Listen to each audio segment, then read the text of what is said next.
Peace squad, welcome back to this tutorial. We are continuing our series on creating a Thumbtack clone, and this is a full stack project. All right, so while our front end developers are preparing the design, you guys can check out our previous videos where we go through the design phase. The backend developers, we need to begin to think about how are we going to store the data. We need to be able to start thinking about the models, classes that we need. So in this tutorial, we're going to take a look at our digital marketer detail view.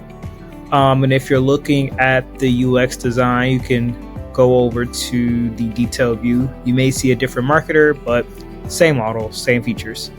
All right, so we're going to be coming up with some columns, aka some features that we'll need to store our digital marketers, right? So we're building this directory of digital marketers, right? And we want in some way to have a database, right?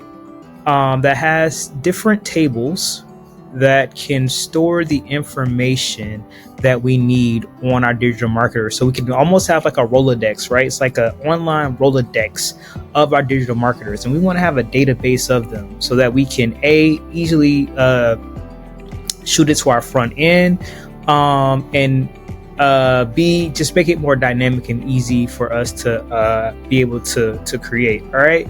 So in part 2, we are going to go over the detail view, and we're going to start thinking about the different features we need to add, aka the fields or columns we need to add to our digital marketer table. All right, stay tuned.